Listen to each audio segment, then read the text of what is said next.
On fait le point sur les marchés tout de suite avec vous, Pauline Gratel. Bonsoir. Bonsoir.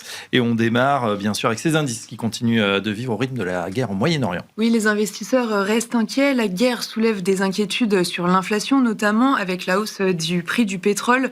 Pour rappel, depuis vendredi dernier, le baril de Brent s'envole de 20% en moins d'une semaine. Donc, aujourd'hui, le Brent monte encore de 3% à environ 84 $.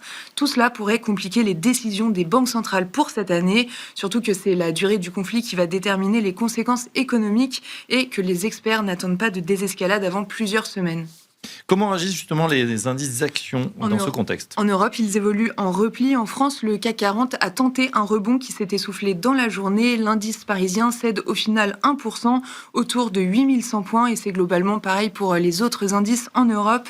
Aux États-Unis, les indices évoluent en repli. Le Dow Jones cède également 1%.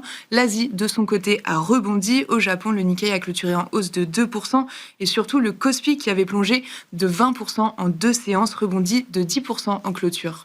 Un mot de vos marchés préférés, Pauline, les marchés obligataires. Oui, côté américain, les rendements se tendent avec un 10 ans en hausse de 5 points de base autour de 4,15%.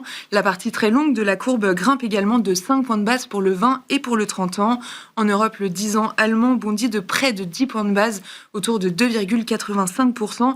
Un bond partagé par le rendement français de même échéance. Sur le marché d'échange, le dollar est en légère hausse face à un panier de grandes devises ramenant l'euro-dollar sous 1,16.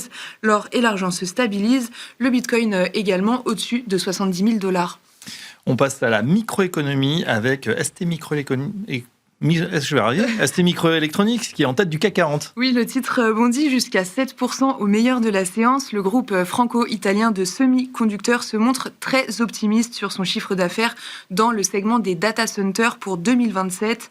Le directeur général indique que le $1 milliard sera dépassé l'an prochain, alors qu'en janvier, il avait évoqué ce seuil avant 2030, mais pas dès l'année prochaine. Oui, et puis aux US, c'est Broadcom qui est aussi en hausse. Oui, voilà, toujours dans le secteur des semi-conducteurs, Broadcom est en hausse de 5% dans les premiers échanges. L'entreprise table sur un chiffre d'affaires des puces d'intelligence artificielle dépassant les 100 milliards de dollars l'année prochaine.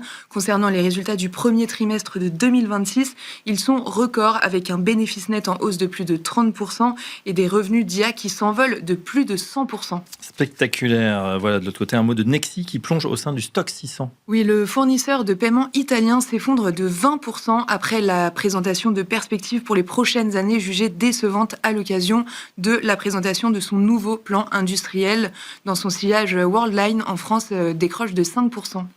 Qu'est-ce qu'on surveillera demain, Pauline ? La journée de demain sera rythmée par la publication du rapport sur l'emploi du département du travail américain pour le mois de février. En zone euro, les investisseurs regarderont la 3e estimation de la croissance pour le 4e trimestre. Merci, Pauline. Allez, tout de suite, place aux experts.